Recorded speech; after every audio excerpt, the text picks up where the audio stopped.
Ladies and gentlemen, welcome back to the channel. Long overdue video here.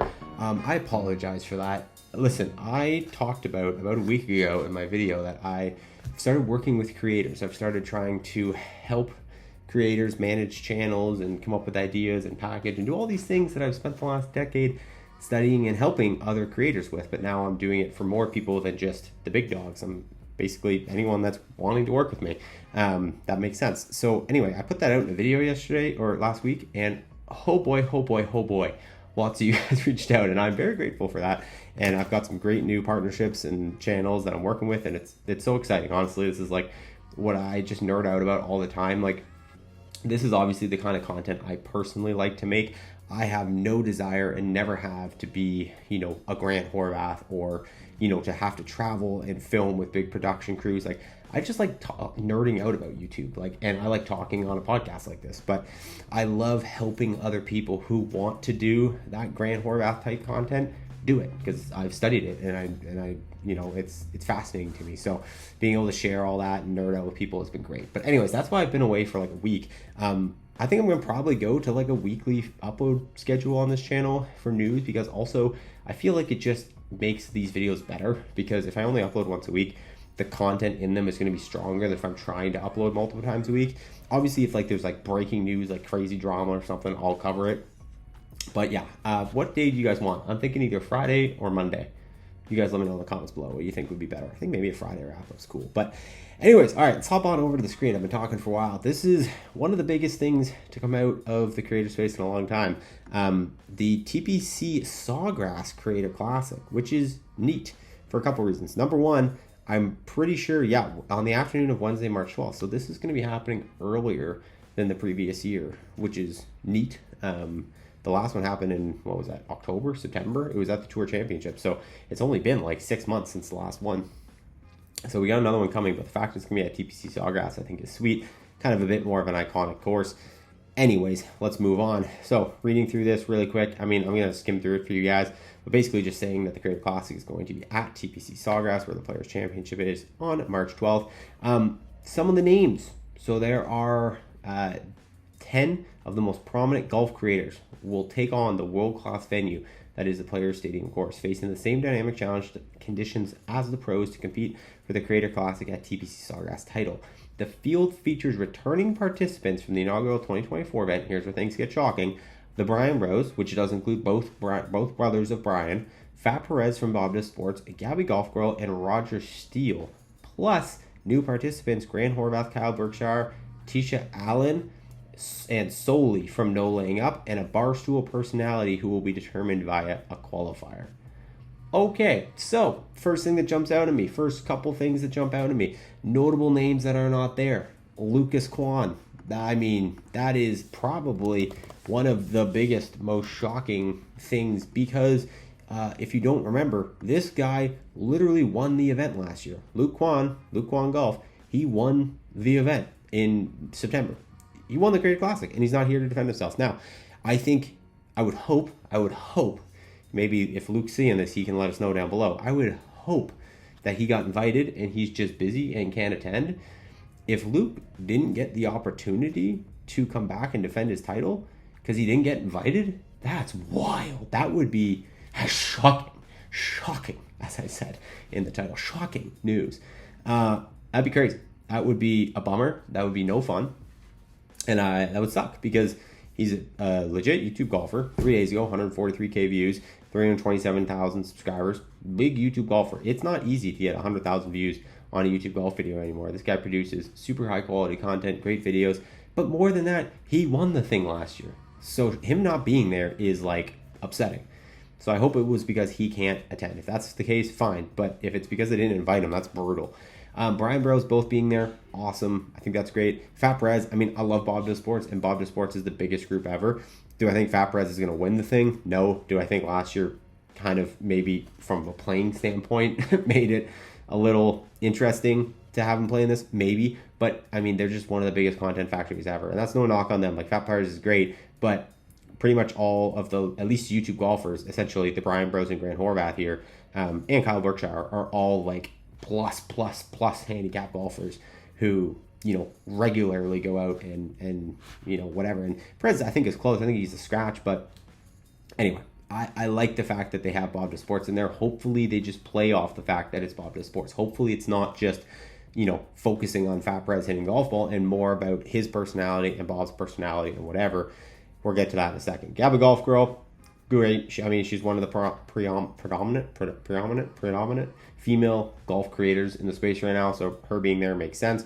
Roger Steele, I think mainly short form. I don't think a ton of YouTube golf, but I mean also they can't just go YouTube golf. I think they want to reach outside of the pool of just our entertainment side of YouTube golf. Obviously, Grant Horvath being there this year. He wasn't there last year because he was at his buddy Henry Gillo's wedding. But he's going to be there this year. Obviously, the Mac Daddy of YouTube golf. Kyle Berkshire, long ball hitter. Cool, also makes content. I think it's cool having him there. I have no problems with that. Not sure who Tisha Allen is. Solely from No Laying Up is obviously a huge podcast in the golf space. Now, again, these two names right here, as well as Roger Steele, like if you just watch YouTube golf like I watch YouTube golf, you may not know who these people are. But, representing from all different sides of the creator space is probably something the PGA Tour is trying to do, I'm assuming.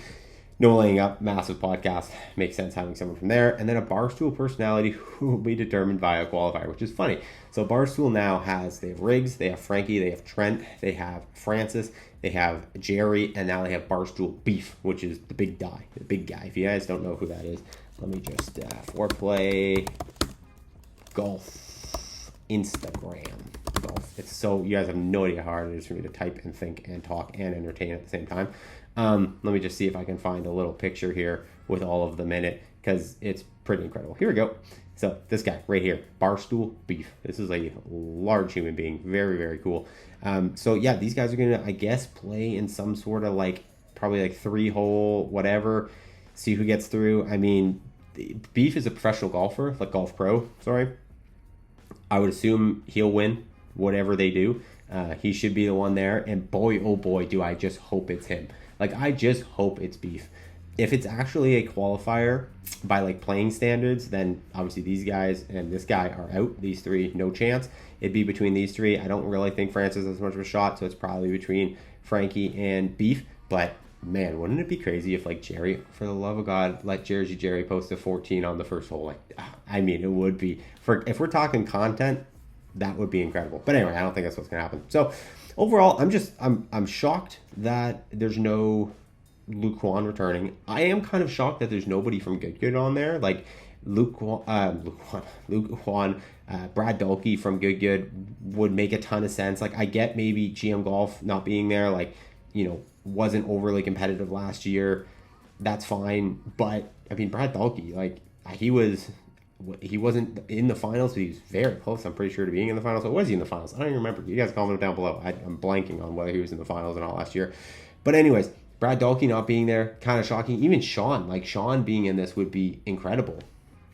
So Good definitely could have had some representation here. So it's kind of shocking they didn't. But I don't know, maybe it's a scheduling thing again.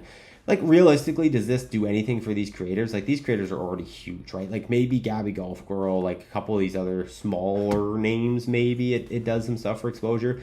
But I mean, Brian Rose, Bob the Sports, Barstool, Good, Grant, this does nothing for them for increasing their visibility. So even despite how they want to talk about how it had more than 2.7 million views on YouTube, Grant gets more than 2.7 million views per video on YouTube. So this is going to do diddly squat for him, but it's still cool to be a part of. So anyways, and then they go on to say, where is it? Oh yeah, the format.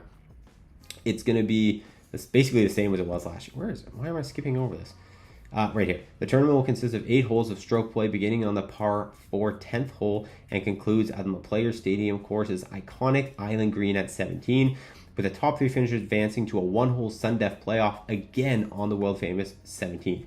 The 18th is a pretty cool hole. I think it would have been kind of cool to see them finishing on 18, but replaying 17 because it's the stadium thing, because this is for entertainment, and that's one of the most entertaining holes in golf. I guess this does make a ton of sense. So anyways, I mean, listen, I'm not jazzed on it because everything they've said, they even talked about the announcers, and it's Dan Rapp and some actual golf people. Shane Bacon, Doug Smith, but I mean, Danny Rapp, Paige Brannick, like, I get what they're trying to do, but I'm just nervous again. It's just going to be like watching these guys hit golf shots with like the odd little walk and talk like this where they say like 4 words. But like the only way this would, I think, really hit the YouTube golf audience is if they actually treated it like a YouTube golf video. Like if they truly mic'd up every single person. Let me just see if I can find this. Did they upload it? Great or classic golf? Let's see if they uploaded it from last year so I can play it while I talk. Oh yeah, look at that. I think the only way this is like very, very engaging for the YouTube golf fan base is if they were all mic'd up, if they all had a camera on them 24/7 following them, and then the PGA Tour truck was just hopping back and forth. But like this, like all the distance between them and the cameras and them and Mike, and not having it be what makes YouTube golf, which is that connection to the creators. It's like, it's just watching bad pro golf minus the Bryan Bros. Like, that's basically what it is. And like, who wants to do that? I don't know. Like it had a cool factor last year because it's like, ooh, who's gonna go out under the pressure and da da da da. But like, I don't know. This year, I just feel like I'm not that excited to watch these guys play golf, especially if it's not going to be like the personalities coming out. So hopefully the PGA Tour will learn from last year and will have some way to, you know, bring these personalities to the forefront. So, I mean, realistically, just give me like a not 4-hour Wesley Bryan solo cam, and then I'll just watch the scoreboard for everything else. Like if I can just watch him uninterrupted for 4 hours with a mic and a camera, that would be entertaining enough. Maybe put one on Bob and Fat Prez and then one on Barstool Beef. That's it. Those are my 3. Just right there. Just tick, tick, tick, tick, tick. I would love that. Anyways, let me know your thoughts on it all in the comments below, guys. I wanted to talk about it. It's kind of big news in the space, so I figured I would give you my thoughts. Let me know yours. I'll see you later. Talk to you later. Bye-bye.